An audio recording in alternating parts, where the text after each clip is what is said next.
उसके बाद जो आपके सिस्टम यूनिट में दूसरा आपका एक और कंपोनेंट है, वो है आपके पास सिस्टम क्लॉक। अब सिस्टम क्लॉक क्या होती है, आपके कंप्यूटर में एक आपके पास क्लॉक लगी हुई होती है जो कि आपका इलेक्ट्रॉनिक कंपोनेंट होता है। तो इस जो आपका इलेक्ट्रॉनिक कंपोनेंट होता है उसको आप कहते हैं सिस्टम क्लॉक। सिस्टम क्लॉक क्या कर रहा होता है, आपके सिस्टम में जो है इलेक्ट्रिकल सिग्नल्स जनरेट कर रहा होता है at a very high speed. तो सिस्टम क्लॉक का काम ये होता है कि ये आपके कंप्यूटर में हाई स्पीड में सिग्नल्स को जनरेट करता है और फिर उन सिग्नल्स की हेल्प से जो है आपके कंप्यूटर की प्रोसेसिंग को जो है वो कंट्रोल करता है। तो सिस्टम क्लॉक जो है आपके कंप्यूटर की जितनी भी प्रोसेसिंग होती है, तो सिस्टम क्लॉक जो कि आपके वो इलेक्ट्रिकल सिग्नल्स जनरेट कर रहा होता है जो कि आपके पास क्लॉक टिक्स भी कहलाते हैं। तो इन क्लॉक टिक्स की हेल्प से जो है आपके सीपीयू की प्रोसेसिंग को कंट्रोल कर रहा है कि जितनी ज़्यादा आपकी इन अदर वर्ड्स आप ये कह सकते हैं कि क्लॉक स्पीड की हेल्प से आपका आपकी स्पीड ऑफ सीपीयू को जो है वो कंट्रोल करता है। The speed at which the CPU execute instruction is called clock speed. Processor speed is measured in megahertz and gigahertz. तो आपकी जो प्रोसेसर की स्पीड है उसको मेजर करने का जो यूनिट है वो है आपके पास megahertz and gigahertz. The power of a CPU is determined by the speed at which it process data. आपके जो सीपीयू है उसकी पावर आप मेजर करते हैं उस स्पीड से कि जितनी स्पीड में आपका जो डाटा है वो प्रोसेस हो रहा होता है सीपीयू में। सिस्टम क्लॉक जो है आपकी one of the major factor है जो कि इफेक्ट करती है आपके कंप्यूटर की स्पीड को। किस तरह से आपके कंप्यूटर की स्पीड को इफेक्ट करती है सिस्टम क्लॉक? तो एक CPU that has a high clock speed, कि जितनी ज़्यादा आपके सिस्टम क्लॉक की आपके आपकी क्लॉक स्पीड जो है वो ज़्यादा होगी, तो जितनी ज़्यादा आपके नंबर ऑफ क्लॉक्स होंगी, आपके जो क्लॉक साइकिल जितने ज़्यादा होंगे, उतनी ही ज़्यादा आपके कंप्यूटर की आपके सीपीयू की प्रोसेसिंग स्पीड होगी। तो a CPU that has a high clock speed can process more instructions per second than a CPU with lower clock speed.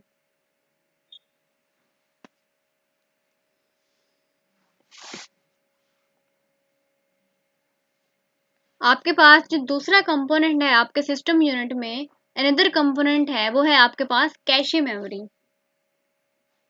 Cache memory की वर्किंग क्या है? ये आपके पास small and very high speed memory है।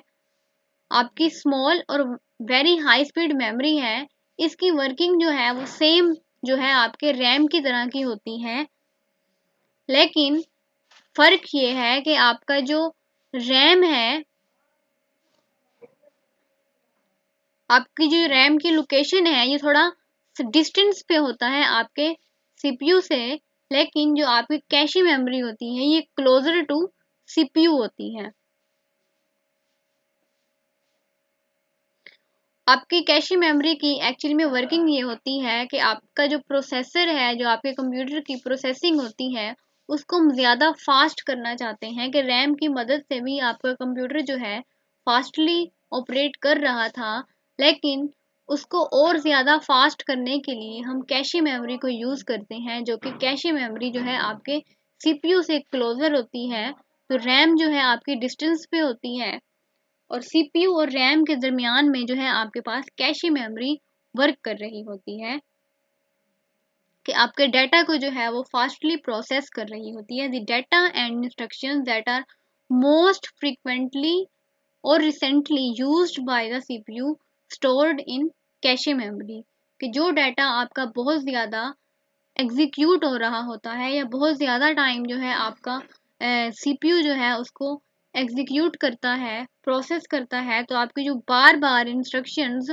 Execute होती हैं, तो वो आपके पास कैशे मेमोरी में जो है उसको फिर स्टोर करवा लिया जाता है। आप लोगों ने अपने मोबाइल्स में आपने नोट किया होगा कि जब आप फर्स्ट टाइम अपनी कोई भी ऐप को ओपन करते हैं तो उसको ओपन होते हुए टाइम लगता है। फर्स्ट टाइम ओपन करने के बाद आपके पास जो आपके लैपटॉप आपके जो मोबाइल होता है उसमें आपके पास एक टैब होता है रिसेंट एप्लीकेशंस का। उन रिसेंट एप्लीकेशन में रिसेंट टैब में जो आपके पास एप्लीकेशंस वहां पर शो हो रही होती हैं, सेकंड टाइम जब आप उनको ओपन करते हैं तो आपने नोट किया होगा कि आपकी वो जो आपकी एप्लीकेशंस होती हैं वो फास्टली जो है वो ओपन हो जाती हैं। तो ये आपके पास जो है कैशी मेमोरी की जो वर्किंग होती है कि आपके पास फर्स्ट टाइम जो है आपकी जो एग्जीक्यूशन है वो आपकी लोड होती है रैम से लोड होने के बाद सेकंड टाइम जब आप सेम एप्लीकेशन को अगेन ओपन करते हैं तो आपकी वो जो इंस्ट्रक्शंस हैं वो आपकी कैशी मेमोरी से जो है वो एग्जीक्यूट हो रही होती हैं, ताकि आपकी जो प्रोसेसिंग है उसको फास्ट किया जा सके। इसी तरह आपके पास कैशी मेमोरी जो है वो कंप्यूटर्स में यूज़ होती है कि आपके कंप्यूटर की जो प्रोसेसिंग स्पीड है उसको फास्टर किया जा सके। अब इसकी वर्किंग क्या है कि फर्स्ट टाइम जब आपका सीपीयू कोई इंस्ट्रक्शंस को जो है वो एग्जीक्यूट करता है तो फर्स्ट टाइम जब आपका डाटा आता है सीपीयू में वो आता है आपका रैम से जब आपका डाटा सीपीयू में आ रहा होता है तो सबसे पहले आपका डाटा आता है कैशे में, कैशे से जो है आपका डाटा मूव करता है सीपीयू में। अब होता क्या है कि जो आपकी सेट ऑफ इंस्ट्रक्शन है जो आपकी रैम से आती हैं तो उसकी एक कॉपी जो है कैशे मेमोरी जो है वो स्टोर कर लेता है। स्टोर के बाद जो है आपका सीपीयू उसको एग्जीक्यूट करता है। अब एग्जीक्यूशन के बाद जो है आपकी मेमोरी आपकी जो इंस्ट्रक्शंस होती हैं वो अगेन आपकी रैम में चली जाती हैं या उसको जो है अपडेट कर देते हैं रैम में। अब होता क्या है कि आपका जो सीपीयू जब उसने सेकंड टाइम जो है उसी इंस्ट्रक्शंस को यूज़ करना होता है तो सेकंड टाइम पर जब आपका कंप्यूटर वो यूज़ करता है तो सबसे पहले जो है कैशे में चेक करता है कि अगर उसको कैशे से वो इंस्ट्रक्शंस मिल जाती हैं तो वो वहीं से जो है उन इंस्ट्रक्शंस को रीलोड कर लेता है। तो आपको पता है आपकी जो कैशे मेमोरी है ये क्लोज डिस्टेंस पे है सीपीयू पे, तो आपकी जो एग्जीक्यूशन है वो फास्टर हो जाती है। तो वो कैशे से ही जो है उस इंस्ट्रक्शंस को ले लेता है, रैम से उसको लेना ही नहीं पड़ता फॉर सेकेंड टाइम। तो इस तरह आपकी जो वर्किंग है आपके कंप्यूटर की जो आपकी प्रोसेसिंग स्पीड है वो कैशे मेमोरी की हेल्प से जो है आपकी बेटर हो जाती है। आपकी जो कैशे मेमोरी होती है ये क्लोजर टू सीपीयू होती है, लेकिन इसकी जो स्टोरेज कैपेसिटी होती है वो कम होती है एज कंपेयर टू रैम। इसीलिए आपकी क्योंकि इसकी स्टोरेज कैपेसिटी लिमिटेड होती है तो इसीलिए आपके कैशे मेमोरी को हम यूज़ करते हैं लिमिटेड कंटेंट जो कि आपका बहुत ज़्यादा फ्रिक्वेंटली यूज़ हो रहा होता है, तो उसकी फ्रिक्वेंटली यूज डाटा को स्टोर करवाने के लिए हम कैशे मेमोरी को यूज़ करते हैं। कैशे मेमोरी के बाद जो हमारे पास अनदर टाइप ऑफ मेमोरी है वो है आपके पास रजिस्टर्स। रजिस्टर्स भी जो है आपके सेम कैशे मेमोरी की तरह ही वर्क करते हैं कि आपके सीपीयू और रैम के दरमियान में आपके पास होती है कैशे मेमोरी। रजिस्टर्स जो हैं ये भी आपके स्मॉलेस्ट एंड फास्टेस्ट मेमोरी है जो कि आपके कंप्यूटर की प्रोसेसिंग को फास्ट करने के लिए यूज होता है। अब ये रजिस्टर्स होते कहाँ पर हैं? रैम और सीपीयू के दरमियान में जो आपके पास एक इलेक्ट्रिकल कंपोनेंट होता है वो होता है आपका कैशे। अब कैशे और सीपीयू के दरमियान आपके पास एक अनदर कंपोनेंट होता है जो कि वेरी स्मॉल होता है साइज में बट वेरी फास्ट होता है इन प्रोसेसिंग। तो वो आपके पास है रजिस्टर्स। रजिस्टर्स जो हैं आपके कंप्यूटर की प्रोसेसिंग को फास्टर करने के लिए यूज होते हैं। तो मोस्टली जो रजिस्टर्स होते हैं वो आपके सीपीयू चिप के अंदर ही मौजूद होते हैं, या आप ये कह सकते हैं कि वो सीपीयू के ऊपर ही बने हुए होते हैं हमारे पास रजिस्टर्स। तो रजिस्टर्स जो कि फिर हम इन रजिस्टर्स को हम यूज कर रहे होते हैं फास्टेस्ट प्रोसेसिंग के लिए। तो registers is not a part of the main memory, ये आपके मेन मेमोरी रैम का पार्ट नहीं होते, ना ही आपकी कैशे मेमोरी का पार्ट होते हैं, but located inside the CPU. ये आपके सीपीयू के ऊपर ही बने हुए होते हैं या आपके सीपीयू के साथ डायरेक्टली कनेक्ट होते हैं। Registers are the smallest data holding element in a computer. Registers जो है आपका बहुत ज़्यादा स्मॉल डाटा एलिमेंट है, जिसके अंदर आपका बहुत ही कम डाटा स्टोर होता है, बट हम रजिस्टर्स को यूज़ करते हैं आपके कंप्यूटर की प्रोसेसिंग को फास्ट करने के लिए। आपकी जो रैम होती है, आपके पास जो रैम वर्क कर रही है, इसका साइज है ऑलमोस्ट, जो सबसे कम से कम आपके कंप्यूटर्स में जो रैम यूज होती है उसका साइज है 4 GB टू 8 GB। आपकी जो कैशे मेमोरी है ये साइज में हाफ होती है आपकी रैम की मेमोरी से। जबकि आपके जो रजिस्टर्स होते हैं इनका जो साइज है ये आपका बहुत ही कम होता है कि ये 32 बिट से 64 बिट्स को जो है आपके रजिस्टर्स स्टोर करते हैं। तो रजिस्टर्स को हम सिर्फ यूज करते हैं आपके प्रोसेसिंग को फास्ट करने के लिए, जबकि डाटा को स्टोर करने के लिए जब आपके पास डाटा बहुत ज़्यादा होता है तो उन ज़्यादा डाटा को स्टोर करने के लिए हम रैम को यूज़ करते हैं। रैम से जो है बहुत ज़्यादा जो रिपीटेड आपकी इंस्ट्रक्शंस होती हैं उनको आप कैशे मेमोरी में स्टोर करते हैं। उसके अलावा आपकी जो रिपीटेड इंस्ट्रक्शंस होती हैं, जो आपका फ्रीक्वेंटली डाटा आपका यूज़ हो रहा होता है, उसको हम रजिस्टर्स में भी स्टोर करते हैं आपके प्रोसेसर की प्रोसेसिंग को फास्ट करने के लिए। It is only location that are directly accessible by the processor. Registers क्योंकि आपके सीपीयू के इनसाइड ही होते हैं या जो आपके सीपीयू के ऊपर ही बने हुए होते हैं, तो रजिस्टर्स आपके पास एक ऐसी मेमोरी है जो आपका कंप्यूटर, जो आपका जो सीपीयू है वो डायरेक्टली जो है इसको एक्सेस कर लेता है। A register temporarily holds frequently used data, instructions, and memory address that are to be used by CPU. तो आपका जो frequently used data है वो आपका स्टोर होता है रजिस्टर में। Register holds the small amount of data around 32 bits to 64 bits. तो आपके रजिस्टर्स में जो डाटा स्टोर होता है, जो आपकी फ्रीक्वेंटली यूज इंस्ट्रक्शंस होती हैं, वो आपके पास 32 बिट टू 64 बिट्स तक स्टोर हो सकती हैं। तो ये आपके पास जो सिस्टम क्लॉक है प्लस जो रजिस्टर्स हैं प्लस आपके पास जो है कैशे मेमोरी है, ये तीनों कंपोनेंट्स जो हैं आपके कंप्यूटर की प्रोसेसिंग को, आपके परफॉर्मेंस को फास्ट करने के लिए सीपीयू की, प्रोसेसर की को यूज होते हैं।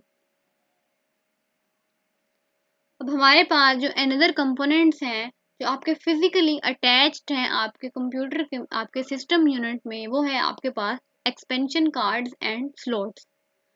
अब एक्सपेंशन कार्ड या स्लॉट्स की क्या वर्किंग है कि आपने नोट किया होगा आपके सिस्टम यूनिट में समटाइम्स नहीं, आपके सिस्टम यूनिट में जो है ऐसी स्लॉट्स होती हैं जो इम्पटी होती हैं। इम्पटी मीन ब्लैंक होती हैं, खाली होती हैं, उनमें कुछ भी नहीं लगा हुआ होता, लेकिन वो आपके फिर भी आपके सिस्टम यूनिट में एग्जिस्ट कर रही होती हैं। तो आपकी जो ब्लैंक स्लॉट्स होती हैं उनको आप एक्सपेंशन एक्सपेंशन स्लॉट्स कहते हैं, इम्पटी स्लॉट्स कहते हैं। अगर इनमें अब कुछ भी नहीं लगा हुआ तो ये आपके कंप्यूटर में यूज़ किस लिए होती हैं? फिर एक्सपेंशन कार्ड्स का आपके सिस्टम यूनिट में यूज़ ये है कि समटाइम्स आपने अपने सिस्टम यूनिट की या आपके कंप्यूटर्स की फंक्शनैलिटी को अपडेट करना है। फंक्शनैलिटी को अपडेट करने के लिए हम एडिशनल जो आपकी स्लॉट्स होती हैं उन स्लॉट्स को यूज़ करते हैं, उसमें हम एक्स्ट्रा जो है उसके अंदर कार्ड्स लगाते हैं। Expansion card is an electronic card that is used to add extra functionality to a computer. It is inserted into an expansion slot on the motherboard of a computer. Expansion card में जो है हम सबसे ज़्यादा जो इसकी best example जो आपको समझ आ जाएगी वो है आपके पास रैम मेमोरी। किस तरह से इसमें आप यूज़ करते हैं कि आपके पास जो आपके पास कंप्यूटर है, लेट्स सपोज आपके कंप्यूटर में 4 GB रैम लगी हुई है। अब आप अपने कंप्यूटर की प्रोसेसिंग को फास्ट करना चाह रहे हैं, या जो उसकी प्रोसेसिंग स्पीड है उसको फास्ट करने के लिए हम क्या करते हैं कि आपने सुना होगा कि हम जो है ना इसकी रैम जो है वो और लगा लेते हैं। तो जो आपकी एक्सपेंशन कार्ड होते हैं उसमें आपकी इम्पटी स्लॉट्स होती हैं, उसमें 4 GB प्लस 4 GB आप एक और रैम लगा देते हैं। तो एक्सपेंशन कार्ड जो हैं आपके इस पर्पज़ के लिए यूज़ होते हैं कि अगर आपने अपने कंप्यूटर की फंक्शनैलिटी में कुछ एक्स्ट्रा ऐड करना है, तो इन एक्सपेंशन कार्ड्स को यूज़ करते हुए हम अपने कंप्यूटर की फंक्शनैलिटी को बूस्टअप कर लेते हैं, या उसको अपडेट कर लेते हैं आपके कंप्यूटर की फंक्शनैलिटी को। तो ये आपके पास एक्सपेंशन कार्ड्स का यूज़ है कि जब आपने अपने कंप्यूटर्स की फंक्शनैलिटी को अपडेट करना होता है, तो आपकी जो एक्सपेंशन स्लॉट्स होती हैं उसमें आप एक्सपेंशन कार्ड डालते हैं। उन एक्सपेंशन कार्ड की हेल्प से जो है आपके कंप्यूटर की प्रोसेसिंग जो है वो फास्ट हो जाती है। तो ये आपके पास इमेज में दिखाया हुआ है, ये आपके पास एक्सपेंशन स्लॉट्स हैं, आपकी ब्लैंक स्लॉट्स हैं। ये आप सिस्टम यूनिट में अपना देख सकते हैं। अब सिस्टम यूनिट के अंदर आपकी ये ब्लैंक स्लॉट्स लगी हुई होती हैं। ये आपका एक्सपेंशन कार्ड है, आपके पास रैम है। रैम जो है वो आप इसमें लगाकर अपने आपके कंप्यूटर की जो प्रोसेसिंग है उसको फास्ट करते हैं।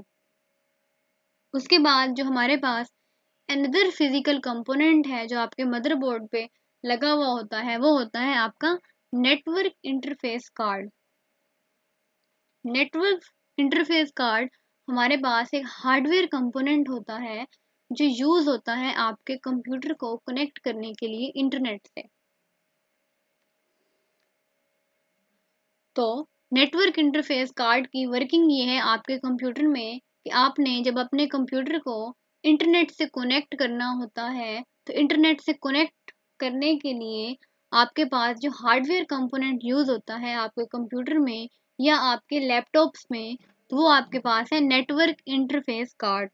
तो एवरी टाइम जब आपने अपने कंप्यूटर को कनेक्ट करना होता है इंटरनेट से, तो आपको नेटवर्क इंटरफेस कार्ड ये फैसिलिटी प्रोवाइड करता है कि आप अपने कंप्यूटर को या अपने लैपटॉप को कनेक्ट कर सकें इंटरनेट से। भी इस तरह की जो है आपने नोट किया होगा, आपके लैपटॉप में जो है एक स्पेस होती है जहां पर आप अपनी केबल वायर को कनेक्ट कर रहे होते हैं। जो आपकी इंटरनेट केबल वायर होती है, इंटरनेट की जो वायर होती है उसको कनेक्ट करते हैं अपने कंप्यूटर के साथ या अपने लैपटॉप के साथ। तो वो आपके पास जो पोर्ट होती है वो एक्चुअली में आपके पास इंटरनली जो है वो नेटवर्क इंटरफेस कार्ड होता है। उस नेटवर्क इंटरफेस कार्ड में जब आप अपनी वायर को, जो आपकी इंटरनेट वायर होती है, पीटीसीएल आपकी वायर होती है, वो आपके कंप्यूटर को कनेक्ट कर रही होती है इंटरनेट से।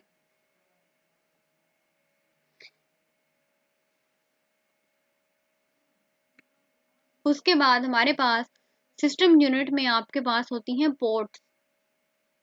पोर्ट हमारे पास एक्चुअली में क्या होती है, आपके पास पोर्ट जो है एक कनेक्शन पॉइंट होता है, आपके पास इंटरफेस होता है जिसकी हेल्प से आप अपने कंप्यूटर की पेरिफेरल डिवाइसेस को कनेक्ट करते हैं। अब पेरिफेरल डिवाइसेस हमारे पास कौन सी डिवाइसेस होती हैं? ऐसी डिवाइसेस होती हैं जो आपके सिस्टम यूनिट के ऊपर जो है, आपके सिस्टम यूनिट में आपके मदरबोर्ड के ऊपर जो है कनेक्ट हो रही होती हैं, जो कि आपके सिस्टम यूनिट के अंदर मौजूद नहीं होती। ठीक है। पोर्ट्स जो हैं आपकी यूज होती हैं ऐसी डिवाइसेस को कनेक्ट करने के लिए जो कि आपकी आउटसाइड ऑफ सिस्टम यूनिट होती हैं। तो आपकी आउटसाइड ऑफ सिस्टम यूनिट में आपके पास जो डिवाइसेस हैं वो आपके पास है कीबोर्ड, या आपके पास मॉनिटर है, या आपके पास माउस है। तो ये सारी आपकी जो डिवाइसेस हैं ये आपके सिस्टम यूनिट के बाहर होती हैं, और बाहर जो आपकी डिवाइसेस होती हैं ये आपके सिस्टम यूनिट के साथ जो कनेक्ट होती हैं वो कनेक्ट होती हैं आपकी पोर्ट के ज़रिए। तो पोर्ट आपके पास एक कनेक्शन पॉइंट है जहाँ पर आपकी सारी के सारी जो डिवाइसेस हैं या जो आपके कंप्यूटर के कंपोनेंट्स हैं जो कि सिस्टम यूनिट के बाहर होते हैं, उनको कनेक्ट करने के लिए आपके पास यूज़ होती हैं पोर्ट्स। अब डिफरेंट टाइप की हमारे पास पोर्ट्स हैं जो यूज़ होती हैं। नंबर 1 है आपके पास सीरियल पोर्ट। नंबर 2 जो है ये आपके पास है पैरेलल पोर्ट। ये आपके पास डिफरेंट पोर्ट्स हैं जो आपके पास यूज़ होती रही हैं। इवन आपके जो आपके पास जो प्रीवियस कंप्यूटर्स अगर आपके पास किसी के पास हो, आप उसमें देखेंगे कि आपके पास जो प्रीवियस कनेक्टिंग टेक्नोलॉजी थी वो थी आपके पास सीरियल पोर्ट। दूसरी जो है आपके पास है पैरेलल पोर्ट। सीरियल पोर्ट्स जो है मोस्टली आपके कंप्यूटर की मॉनिटर पोर्ट होती है। आप मॉनिटर पोर्ट को आप देख सकते हैं, वो आपके पास कुछ इस तरह की होती है जिसमें आप कनेक्ट करते थे अपने मॉनिटर्स को। दूसरी आपके पास जो पोर्ट की टाइप है वो है आपके पास पैरेलल पोर्ट। तो पैरेलल पोर्ट जो है हमारे पास ए टाइप ऑफ पोर्ट है जो आपके प्रीवियस कंप्यूटर्स में यूज होती थी प्रिंटर्स को कनेक्ट करने के लिए। सीरियल पोर्ट है हमारे पास, पैरेलल पोर्ट है हमारे पास, ये हमारे पास अब भी यूज होती हैं आपके कंप्यूटर्स को आपके पेरिफेरल कंपोनेंट्स को कनेक्ट करने के लिए। अब आपके पास जो प्रीवियस कंप्यूटर्स हैं उनमें सीरियल पोर्ट और पैरेलल पोर्ट जो हैं अब भी वर्क कर रही हैं, लेकिन अब आपके पास जो न्यू कंप्यूटर्स आ गए हैं, जो आपके पास न्यू टेक्नोलॉजीज आ गई हैं, तो वो आपके पास आपकी जो सीरियल पोर्ट है, आपकी जो पैरेलल पोर्ट्स हैं, इनको रिप्लेस कर दिया गया है यूएसबी पोर्ट्स के साथ। तो इवन आपके जो कंप्यूटर्स में आपके जो मॉनिटर लग रहे हैं, जो आपके मॉनिटर्स होते हैं, ये भी यूएसबी पोर्ट के साथ कनेक्ट हो रहे होते हैं। यूएसबी पोर्ट के साथ कनेक्ट होने के अलावा आपके जो प्रिंटर्स होते हैं, अब प्रिंटर्स में भी अपडेशन आ गई है, तो जो उसका वो पोर्ट होता है जहाँ पर वो कनेक्टिंग हो रही होती है, वो भी आपके यूएसबी पोर्ट से जो है वो कनेक्ट हो रहे होते हैं। सीरियल पोर्ट में हमारे पास एक एक आपके पास एक और यूज भी था कि आपके पास जो बहुत ज्यादा अर्ली आपके थे, आपके माउस थे, तो माउस भी जो है आपके सीरियल पोर्ट पे जो है कनेक्ट हो रहे होते थे। अभी आपकी सारी की सारी जो सीरियल पोर्ट्स हैं या जो आपकी पैरेलल पोर्ट्स हैं, जब आपकी एडवांसमेंट हुई है टेक्नोलॉजी में, या जो आपके पास न्यू कंप्यूटर्स हैं, आपके न्यू लैपटॉप्स हैं, ये सारे जो है वो कनेक्ट होते हैं यूएसबी के थ्रू। आपकी जो यूएसबी पोर्ट होती है, तो यूएसबी पोर्ट आपकी कुछ इस तरह से होती है कि इस यूएसबी पोर्ट में आप मॉनिटर को भी कनेक्ट कर सकते हैं, आप इसमें माउस को भी कनेक्ट कर सकते हैं, आप इसको कीबोर्ड से भी कनेक्ट कर सकते हैं, और आपकी जो यूएसबी डिवाइसेस होती हैं वो भी आपकी जो आपकी एक्सटर्नल डिवाइसेस होती हैं, जो आपके इवन कंप्यूटर का पार्ट भी नहीं होती, लेकिन हम उसको किसी स्पेसिफिक पर्पस के लिए अटैच कर रहे होती हैं, तो ये सारी की सारी डिवाइसेस जो हैं, जो आपकी आउटसाइड ऑफ सिस्टम यूनिट होती हैं, उनको कनेक्ट करने के लिए आप पोर्ट्स को यूज करते हैं। पोर्ट्स के बाद जो आपके पास अनदर कंपोनेंट है आपके सिस्टम यूनिट का, वो है आपके पास बसेस। अब बसेस क्या होती हैं एक्चुअली में?